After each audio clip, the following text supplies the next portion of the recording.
So we decided, as it is the custom, to speak about wishes, and here in our case we prefer to speak about advice. What are our sartorial advice for 2022? And some of them can be looked upon as wishes. Are you ready to go ready. for that? Let's go. Okay, for the people who are following us since a long time, this episode may sound in some part as a repetition of things that we've been telling you here and there in different episodes. But as we have more and more new subscribers, people who are just stepping into the sartorial world, we decided with Sonya it was a good idea, after all, to have a kind of a recap of what are the main points that you have to take care of in 2022 if you are at the beginning of your sartorial journey. But if you are already on this magnificent journey towards elegance and grace, some of these items can always help you and are also very good to remember. If you don't believe in New Year's resolutions, then you can look at it like our wishes to you. So let's get into it. What's the first one? So the first one, I would put it under the title, Prepare Yourself, or let's say, get ready for it. And I'm not talking for once about directly sartorial things like suits and shoes and shirts and accessory. I am talking about taking care of yourself as a person. I was wondering, you said get ready for it. I wasn't sure what it was. So it is you. Yeah, I mean, get ready means, for example, many people, okay, now we can answer this question. Many people have asked me and Sonya about the fact that we lost a lot of weight in 2021. And some people even were concerned, and I thank you that you are concerned about me. It touches me a lot, whether I was in good health or not. In actual fact, I'm in a magnificent health.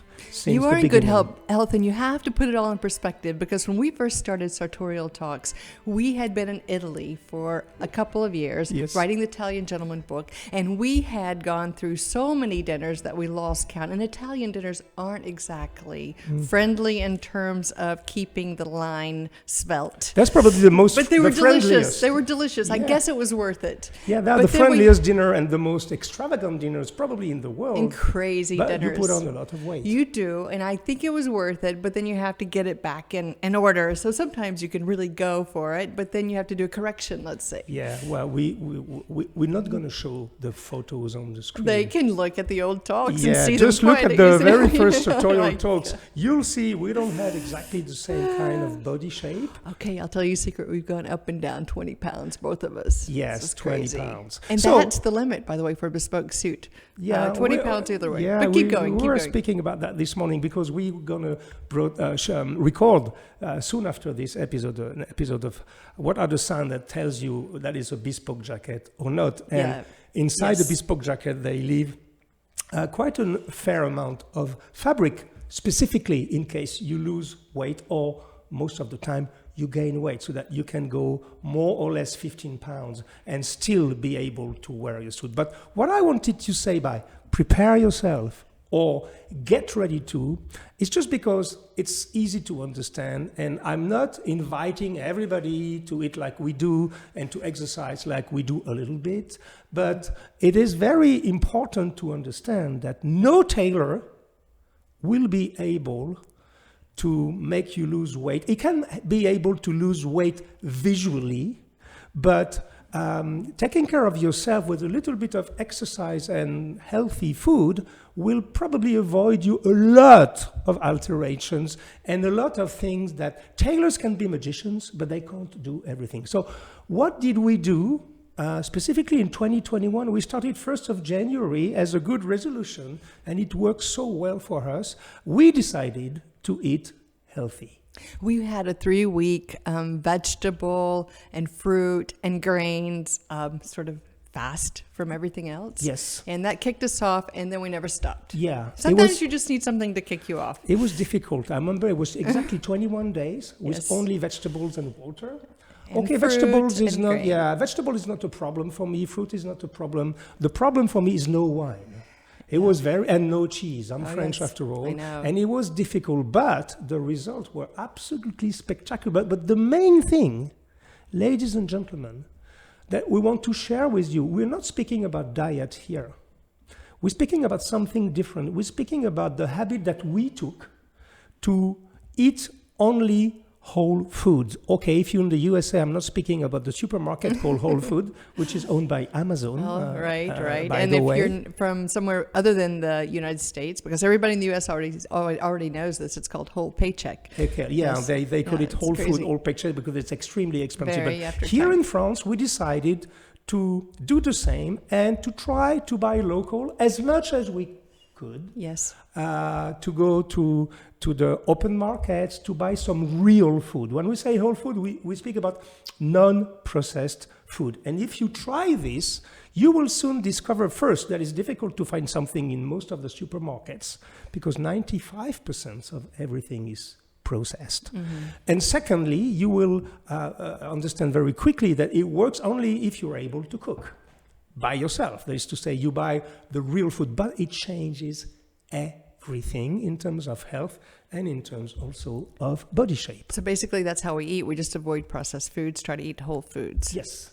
And that might be a very good first step in your sartorial journey. Once again, ladies and gentlemen, we are not advertising here any kind of diet or stuff like that, because believe me, if there's a house in the world where we appreciate fantastic cheese and superlative wines, it's this place. But we decided that it was time for us, and I don't know how, in my head, it aligned with the sanitary crisis.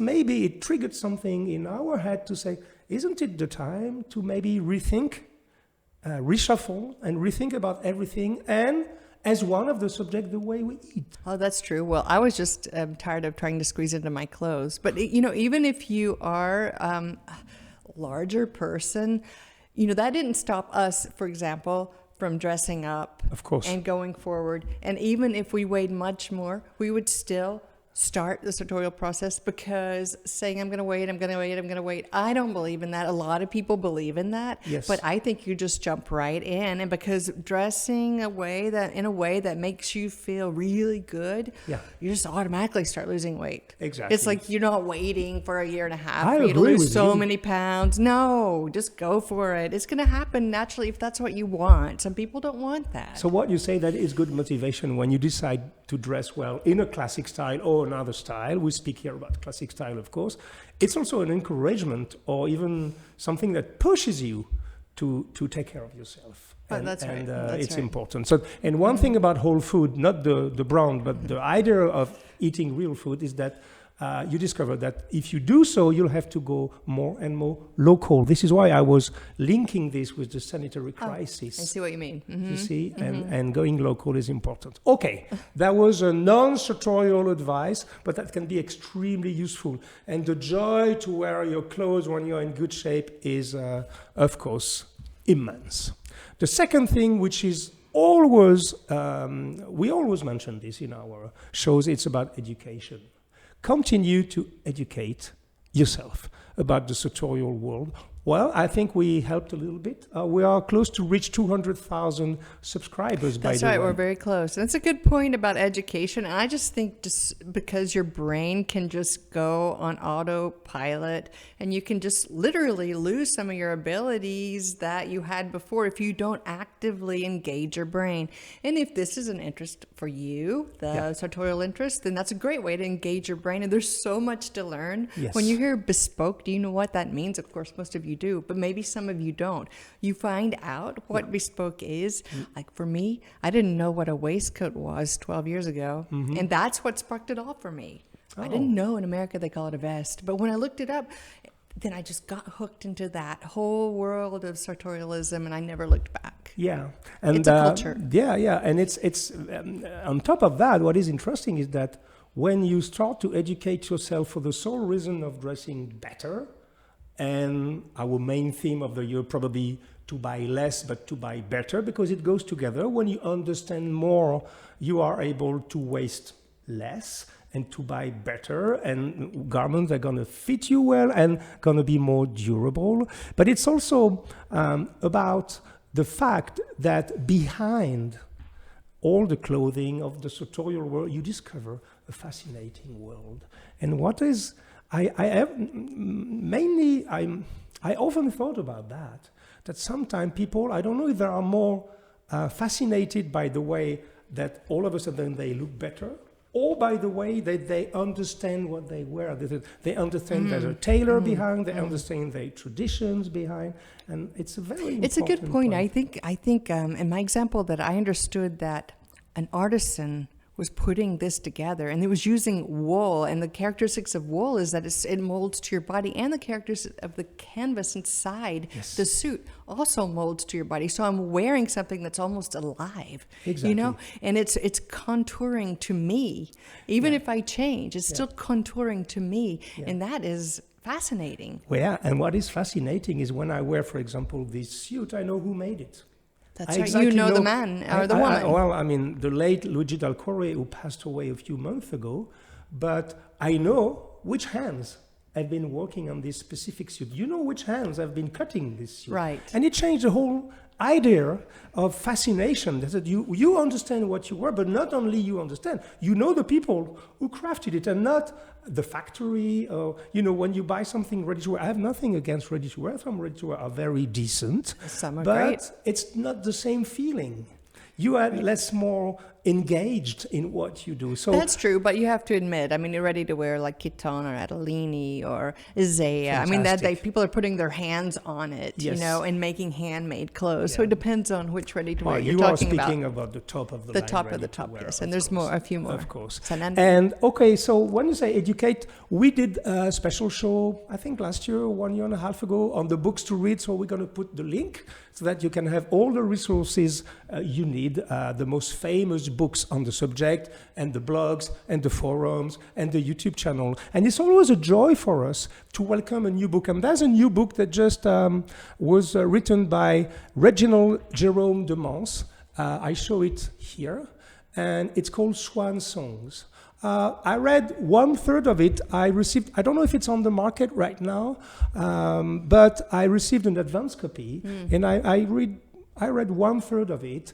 Swan Songs, it's a stroll in the elegant, of an elegant man in Paris.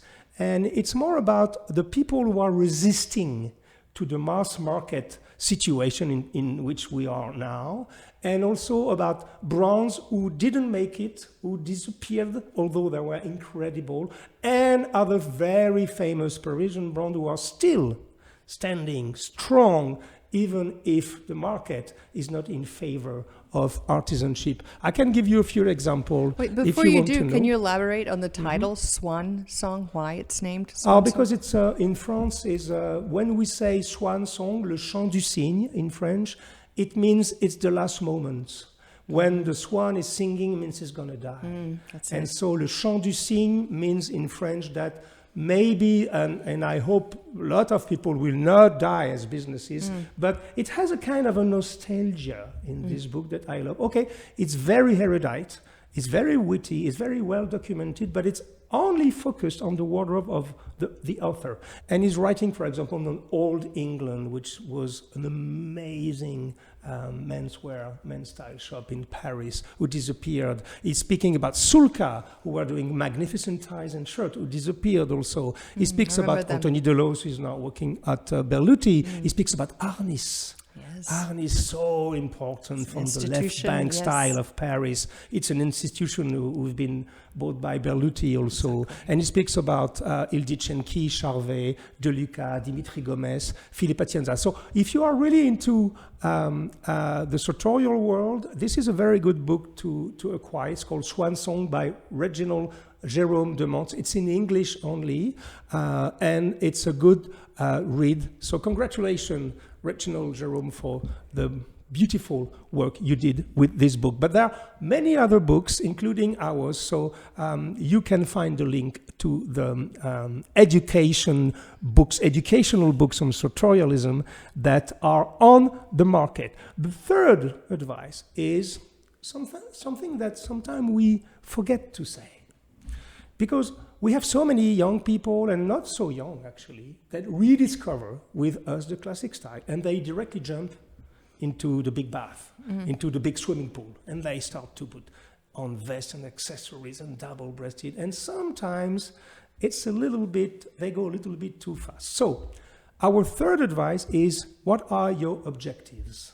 Establish your objective. What can be objective for a person who wants to dress better? Well, for example, if you're going on a vacation somewhere, and you know, okay, my destination is going to be Memphis, Tennessee, because I want to listen to some blues and hang out in a bar. Okay, you know your destination. So I think what we've always tried to do is know our destination. Mm-hmm. You know, do you want to go to the point to where you are dressing in bespoke clothes on a regular basis, or do you just want to like up your style a little bit? What do you want? What are you looking for? And I think that if you know where you're going, then you can figure out how to get there. Yeah, you have to write down your objective. Mm-hmm. I will go a little bit further, darling. For example, is it only in the business area that you want to upgrade your game? Or is it only on the personal side that maybe you on the market for a new wife or for your first wife or for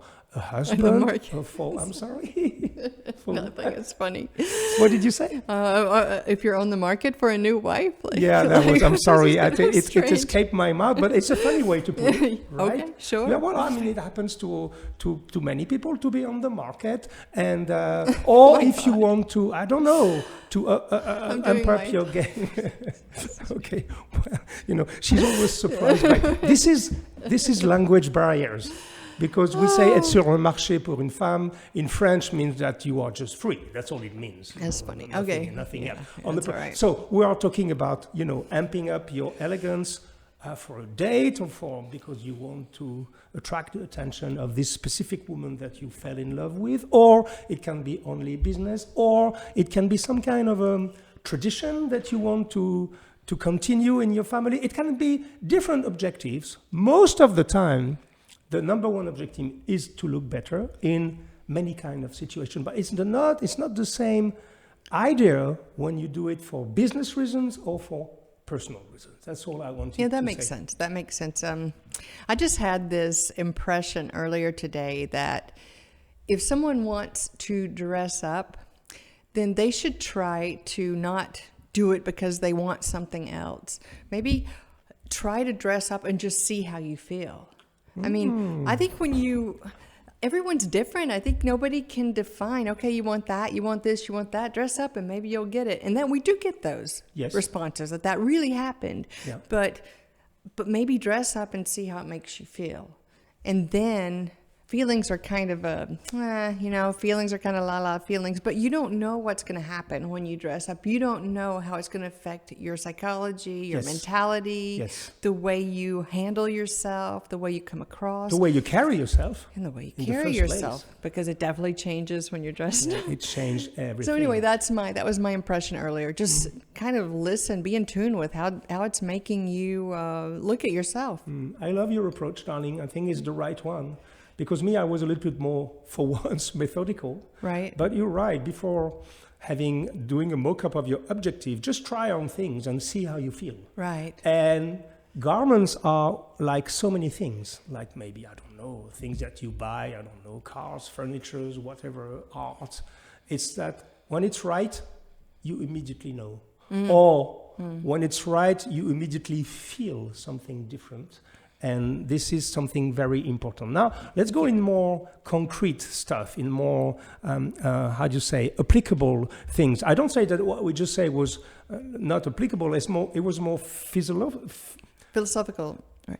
Philosophical. I'm just French sometimes, my tongue. You remember you American. You speak English quite well. English is not my mother tongue. But let's go now in some precise things. So, first of all, when I say objective, I said, define your style. Do you want to be more business, more dandy-esque, more, a little bit more extravagant or more toned down? Do you want to remain discreet? Do you want to step out of the crowd? That's very important. That's a good point. Yeah, to really find your style. So we did many, many shows on the subject, but the main thing is that our advice is very wise. It says, don't spend a lot of money if you just start your sartorial journey. And for one of the most interesting trends of these days is secondhand or recycling or recycled garments. So, and it's important not only for you, because it will allow you to try on things. You're not sure about window panes, for example. Try on a vintage window pane and see if it fits you for very little money. Your son is a specialist of that, right? That's true. He loves to shop vintage, and he is very adamant about taking the time to find something that's pre-worn. Yeah. And he's done quite well, actually. He did something that he can even fool me. That's right. That's difficult, too. Said, oh, my gosh, that suits you very well. And he said, yes, 20 euros in a thrifting shop. What's the name of this charity shop in Goodwill? Goodwill, yes. 20 euros in Goodwill. I said, how can that be? You have no idea how this kind of charity shops, sometimes they have treasures. That's right. You just have to know what you're looking for. And you just have to be patient a little bit, and you just have But if you haven't trained your eye, you don't even know what to get. That's why the education comes in, like you said. Exactly. You have to know what you're looking for, right? Exactly. And education goes the other way. Some people put in Goodwill some stuff that they could sell hundreds and hundreds of dollars on eBay, but they just don't know. That's right. And a lot of our friends have been selling their own clothes, trying to get into this, sorry for the cliche, but this sustainability mindset. It's not a cliche. This is dramatically important. So many, I could name them, but you know who they are. They're selling their own stock just to minimize their closet. That's it's a big market. Yeah, it's a big market. And this is something which is very particular. We would not have said this, for example, in 2017 or 18. It was not close to our mind, this idea of we are consuming too much clothes. Give a second life to your clothes by selling them on the second market. And if you are at the beginning of your path, or if you hesitate, you want to have some kind of heavy flannel, or you want to try a special pattern, before jumping directly into a buying attitude, just try to thrift it for 10 euros, 20 euros, 50 bucks, maybe $100, and you can try it. Yeah, and maybe you even flip it later for more because you're moving on to something else. Say again? Oh, it's okay. It just you can resell it. Yes. To move on to something else, especially if you find something you don't like. But in any case, it's all about the same idea. Buy less, ladies and gentlemen. Please buy less, but buy better, buy durable thing. And believe me, you know, if you are following this channel with Sonya and myself as hosts, you can understand that you've seen me in suits that I've been wearing since 12 years. You've seen Sonya in suits and jackets she's been wearing for 6 or 7 years. And this is something also, okay, let's break the ice once for all. Okay, we used to live in an environment, in a society, in which specifically women, but also men, used to say, oh, I can't take this picture with this suit because I already wore this suit at the last party with the same tie and the same shirt, and it's not good that I wear it again. Please stop doing that, because me, Sonya can testify, I don't care if you see me in the same suit 10 times in a row, because it means I love these suits and it fits me well. Well, it happened when you gained 20 pounds. You could only wear 2 suits, so you wore them over and over again. But you know what surprised me is that you didn't mind. Of course not. Why? Like you weren't like, oh, I just wore that. I can't wear it now. You never said that. No. It never even seemed to enter your mind. No, and but that's it was a credit more, to you. For me, it was more like a woman thing, you know. I'm not going to wear this dress, you know, again because I did a party. Oh, it's so true. But why don't you stop doing this? Well, you know, there's a couple of the film stars that are saying, okay, look, like Jennifer Lopez she wore her same green dress, I don't know, maybe 20 years later, whatever the number was. Yes. And she was like, it was a point of almost pride for her. Mm-hmm. And then I saw several other film stars were doing the same thing. Big names in Hollywood, huh? Yeah. It almost became a pride that they could still fit into the dress. But the point was to use your clothes again, not. But I don't dislike this pride. I think this is very legit. Yeah. You know, formerly they were proud not to wear the same dress, never twice almost. So you understand what it means. You buy a dress or you buy whatever. For me, it's my job to dress up every day. You buy a suit and then you just wear it once for the pictures, and then for the dress you throw them away. Do you understand the amount of waste, the amount of pollution, the amount of, this is insane. And so today we are big supporters. We should give a name to this movement. Wear again movement or whatever. Don't be afraid to wear the same garment twice, or in my case, 50 times, because we don't care. And I think this goes to the woman side more and more, because more and more women are interested in durable stuff and not only disposable garments. So that's about finding your style. Then next step is very simple. But we love that because it's maybe the mother of all the rules. Go slowly and learn or relearn to wait. What can you say about that? What can I say about going slowly? By relearn to wait, the pleasure of waiting. Well, waiting is an annoyance for most people. For Americans specifically. That's true. So it's really rewiring your brain to understand that waiting can be a pleasure. It sounds strange. No, it's not. But, going back in time, grandmother, great-grandparents, and before that, people were used to waiting for a meal, for example. Yes. The woman would, or, sometimes, I don't know if men cooked or not then, but would prepare the meal for hours. And then you had that anticipation of the evening meal. And if like the older generations, they'll go, well, what are we going to eat tonight? And, I heard that so many times with my grandparents. It was like that waiting and anticipating and imagining. It was part of the food experience. And it's the same mentality, I think, with artisans who are putting their hands to the cloth. Yes. And it's a creation, and you just basically change your brain wiring to look at it differently than when am I going to get it? No, it's what's happening now with it. What's the next step? Yeah. What can I learn about where I am right now in this phase? Yeah. This is a whole different way of thinking. For me, it's the antithesis of the crowd of people gathering into malls for Christmas. That's the antithesis of this, that they buy. They don't even understand why, and they want everything right there. They want everything on the spot. They want everything. And specifically people who have money and the wallet and the firepower, they want most of the time things immediately, whereas some other people with smaller wallet has to wait. But waiting, you were speaking about the meals, darling. Well, I must admit, it's every day in France. We cook every day, and we sit at the table, in our case, twice a day.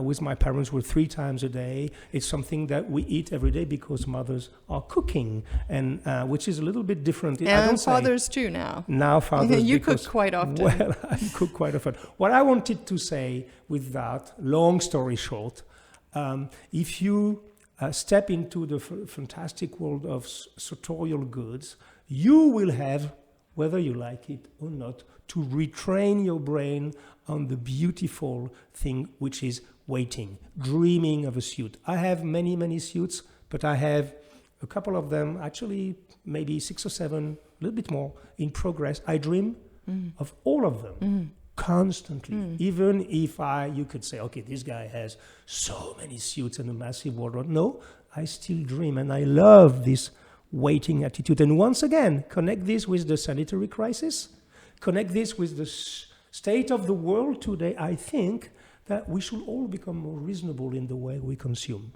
And I think we've been a little bit avant-garde with the Bespoke movement, because we are saying rediscover the playing to wait since a decade. That's almost. Right. And now everybody start to say the same. Next step, understand fabrics and understand leather for shoes, or understand fabric and understand shoes. And I know you are preparing a massive episode on wool. It's true, and I have to confess, until I delve deep into this subject of animal hair, pardon the simplicity, to the suit, I didn't really understand the complexities, but also the magic of it all. Especially as I was saying earlier about how the animal hair is actually alive. I mean, even though it's not truly alive, the way it interacts with your body is like it's a living thing, like the tortoise shell, for example. Of course, for glasses. It's self-mending, right? When it needs to be... Self-crafting. Self-crafting. Give an example of self-crafting. Oh, well, I mean, this is... okay, Sonya is speaking about... she knows I'm passionate... That's one thing I'm dreaming of. Exactly. Since 9 months.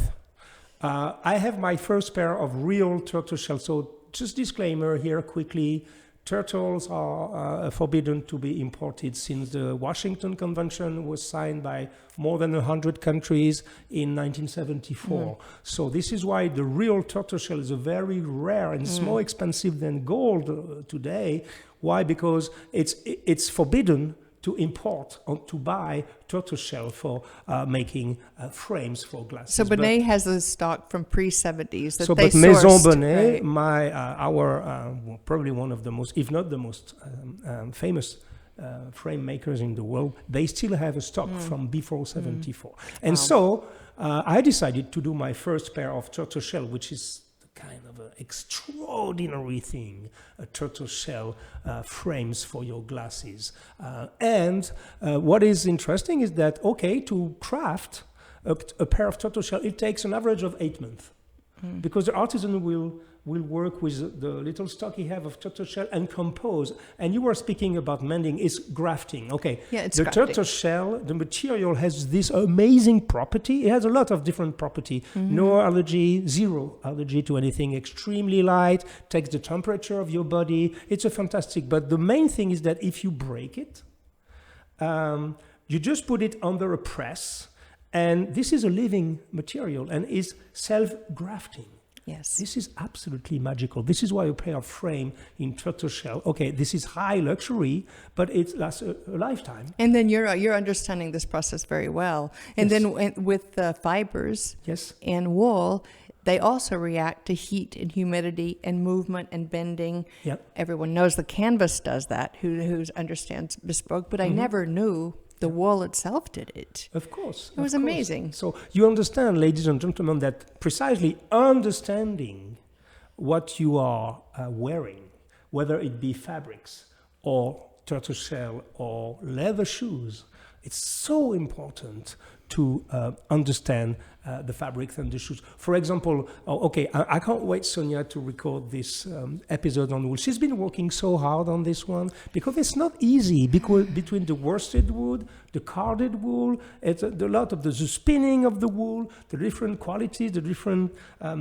finesse of the thread. This is very complex. Well, I was in production and was in charge of production runs for a while on polypropylene-based fabrics used for the healthcare industry. In the former life. Yes, and so to me, it wasn't the challenge of grasping it all. It's the challenge of transmitting it all. So I hope I do a good job. Yeah, we'll see about wool. But in any case, we already produced a few episodes on, for example, understand the weight of the fabric. What is a weight? Because you go to a tailor, you say, okay, I advise you to have this 300 grams wool.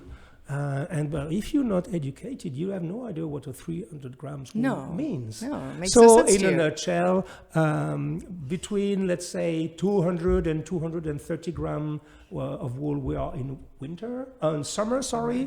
So let's say in a nutshell, between around 200 and up to 230 grams, you are into a summer wool. Between around 240 to maybe 280, you are in an all year round wool, and above 300. Well, okay, it's estimation around about 300, 320. You are in a winter. So there are the basics, but with Sonia's show soon, you're going to understand more. It's the same for leather.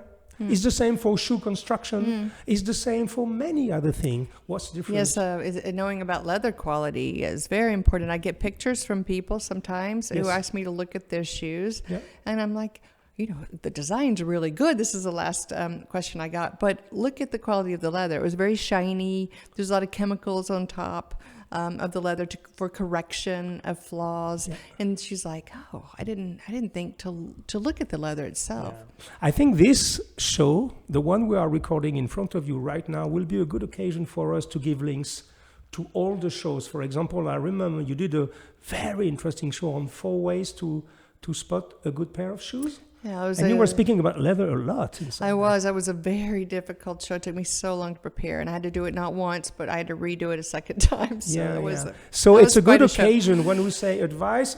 We also make references to former shows that we did together. Right. But if I can understand if you are new here or you just discovered this channel.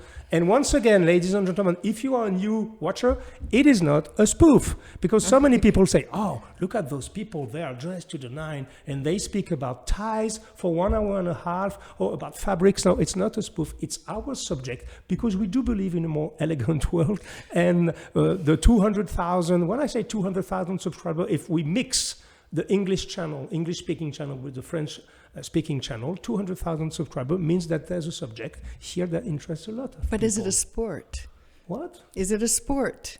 It's not a spoof, No, but a sport. it's not a sport, but you know, it's like a sport. Yes. Because if you go into a certain sport like wrestling, whatever, cheerleading, because there is okay, wrestling and cheerleading is very American, both of them. We don't have it in France. But, rugby. Football, how's that? And rugby. Yeah. Okay, rugby especially. Yeah.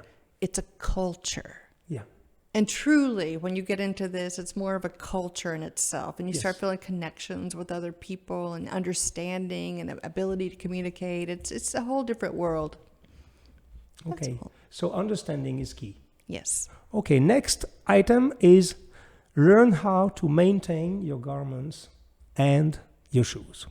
Okay, well, we did the same thing. We did a lot of shows on that, but it's very, very important. You can, well, if you are new here, you don't know, I love to iron my own shirts. I love to take care of my shoes. It's something that a few gestures, and let me tell you something once again.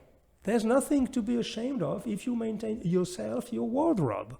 So many people are using, once again, I have nothing against dry cleaners, even if at the back of my head I have something in terms of when I will never give this bespoke suit to a dry cleaner, for example. It's impossible. I prefer to give it back to my tailor, and my tailor will press it with steam, but never put some chemicals. This is a fantastic heavy flannel from Fox Brothers, and I don't want this flannel to be destroyed by some chemicals. People will dry clean like every other year or something, just to give it a sort of a restart. Yeah. But you don't do that on a regular basis at all. My point or you're brushing and airing out. Yes, but my point was to say to the gentlemen mainly, and also to the ladies, is that it doesn't mean means don't be ashamed of maintaining your wardrobe by yourself. And I can hear people saying, but I have no time for that.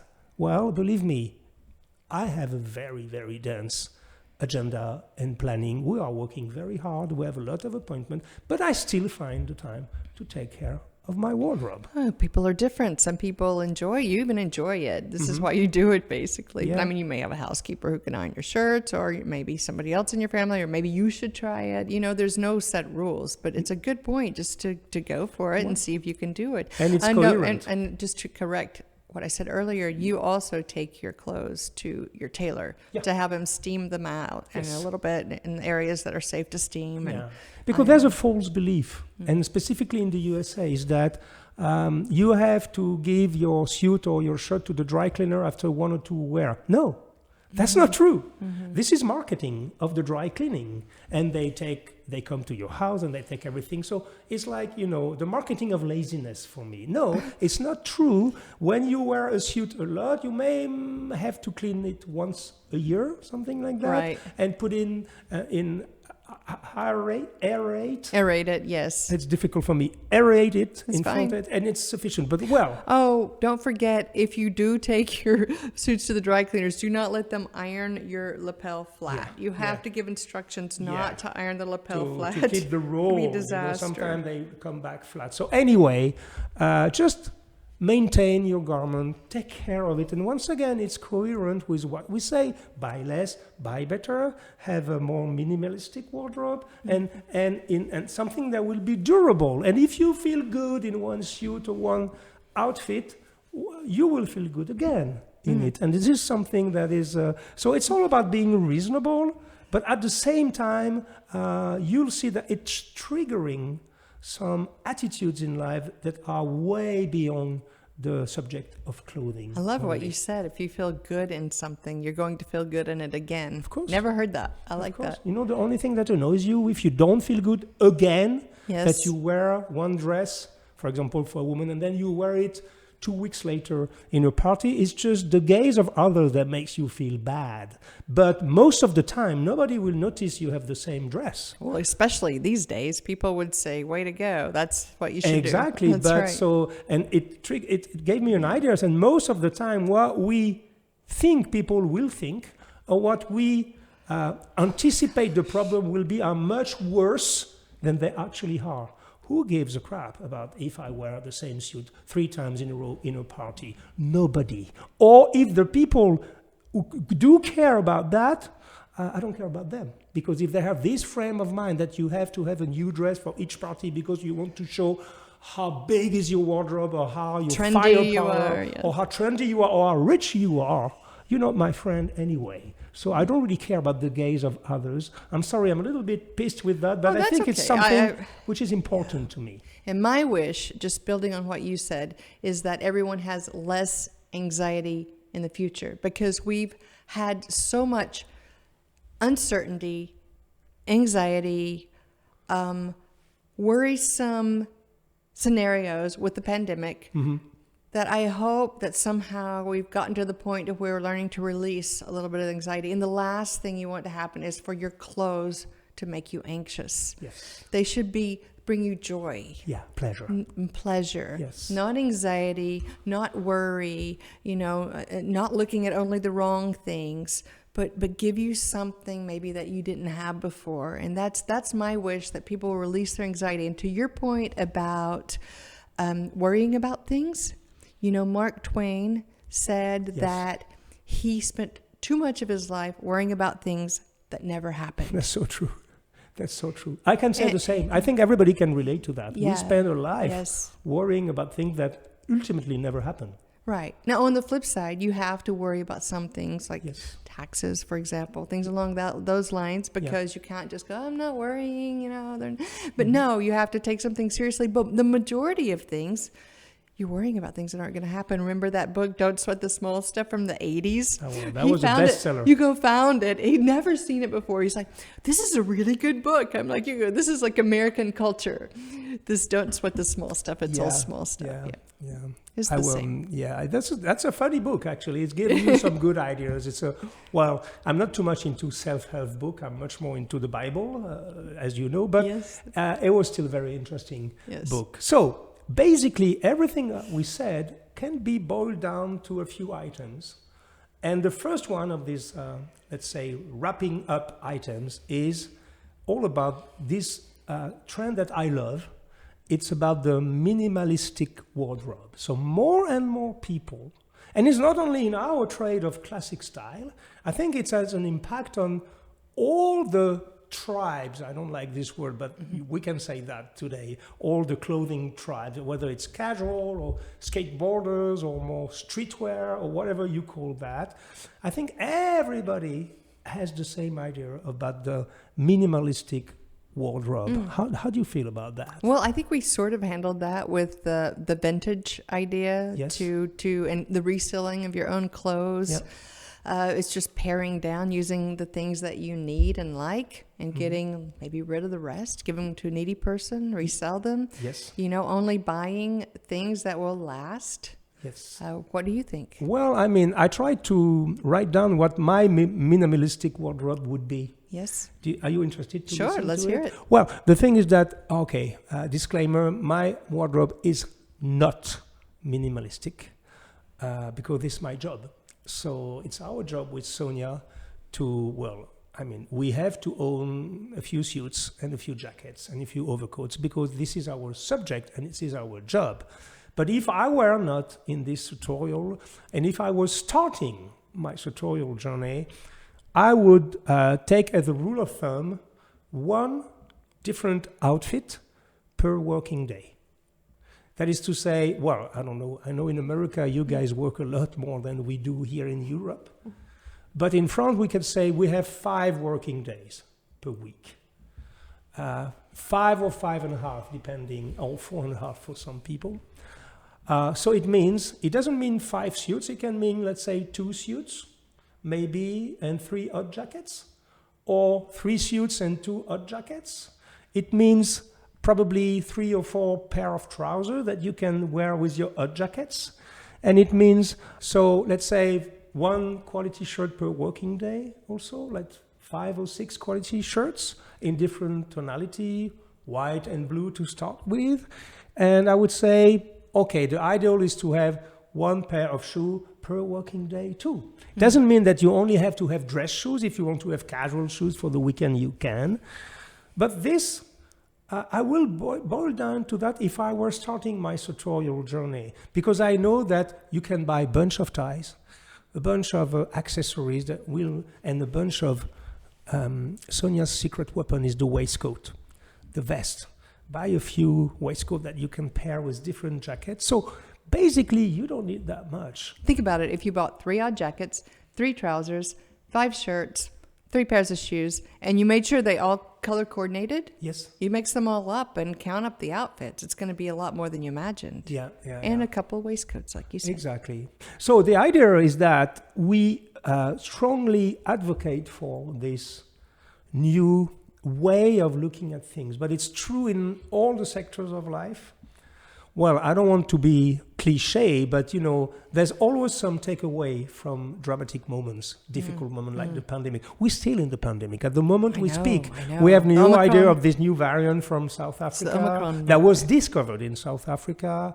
The borders were reopening, have a tendency to reclose, so we really don't know where we are going right now.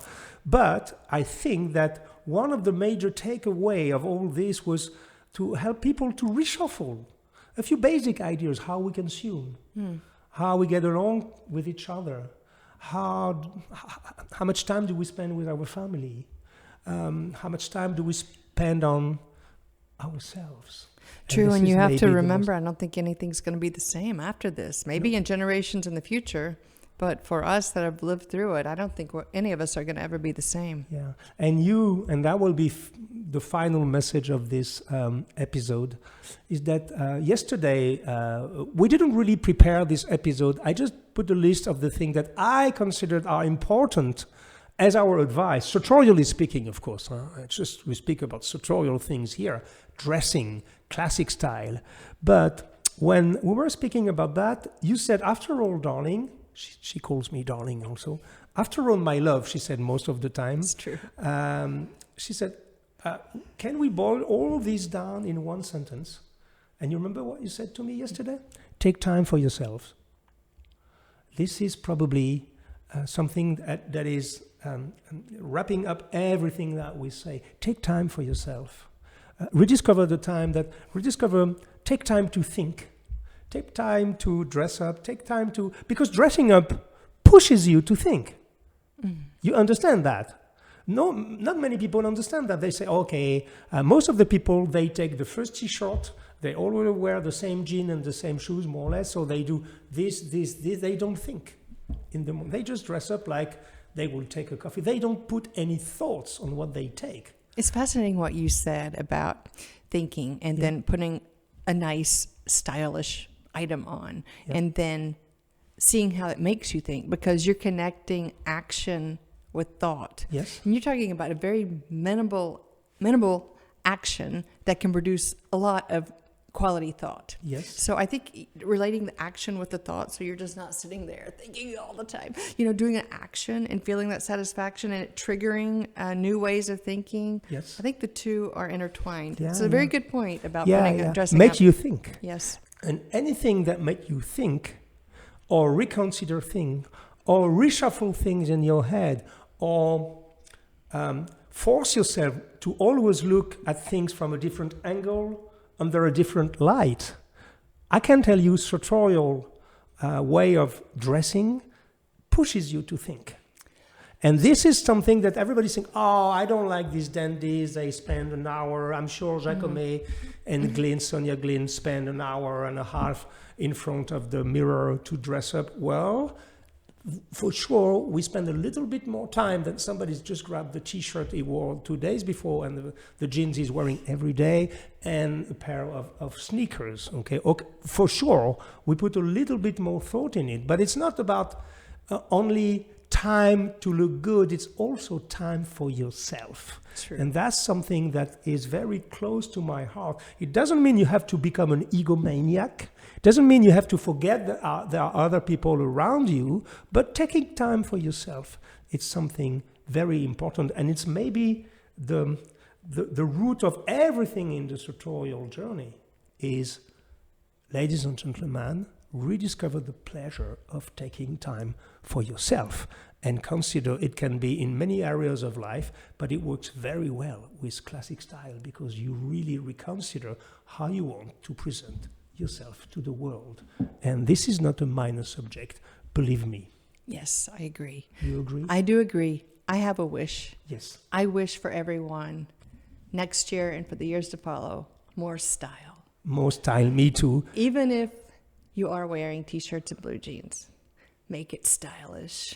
Why? And go out there, because style gives you energy. And beauty is one of the most underrated values of all the values that we are advocating for. This is your special subject. Yeah, beauty is so important for the world. And I would add as my wish, or more like a food for thought for everybody. Some people said to us, well, you know, Hugo and Sonya, maybe you go too far on this sartorial and classic style and dressing well. This will not change the world. Well, that's true. Dressing well or dressing up again will not change the world, for sure. Otherwise, we would have done it a long time ago. But it has the power to change, or at least to improve your life. And that's something I want to really make clear.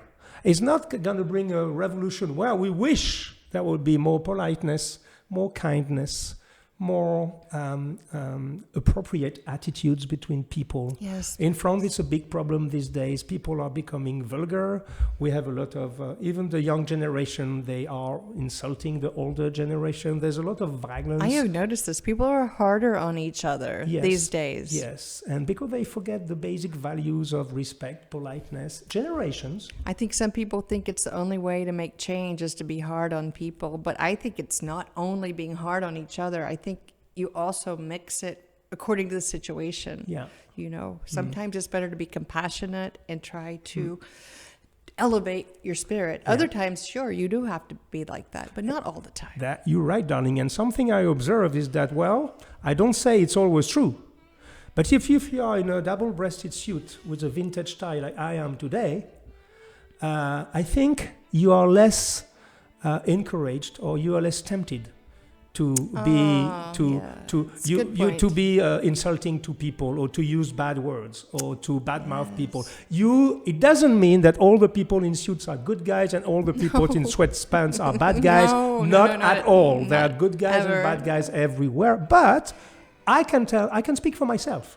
When I'm dressed like that, which is very often, I don't see myself using bad words. I don't see myself being, kind of vulgar with people. It triggers also something. So this is why I try to share. Fascinating. It's a complex idea. Never thought of it. Fascinating. But it's a complex idea. It forces you to change your attitude. And you don't do it in a kind of a stiff way. You can do it very natural. This is why I say, maybe dressing well don't have the power to change the world, but it has the power to improve your life, or at least to change the way you behave with others. Nice. But that's another subject. I don't want to deep dive too much. So that was our wishes / advices and thoughts for 2022. We wish you a good year. Once again, it's a little bit strange for us because we're in November 2021. So we have to put in our head that it's going to be broadcasted in 2022. It's 1 month. It's not that far. It's 1 month, yeah. So we wish you a beautiful year. Dress up again, and just keep this. If there's one thing to take away from this show, is take time for yourself. Yes. Take the opportunity of this difficult time to reshuffle things and maybe progress for something that will be more satisfactory for yourself. Thank you, darling, for this beautiful discussion. I learned some things. Thanks. You learned what, darling? A lot of things, I hope. Yes, I won't recap because I think we've gone quite far. It's okay. So thank you for this beautiful discussion. You're welcome. You were thank you. Marvelous, as usual. Thank you, everybody. We give you an appointment to the next episode of Sartorial Talks. And in the meantime, take care, be well, be polite, be kind. This is free, and see you very soon. Bye-bye, my friends. Bye-bye.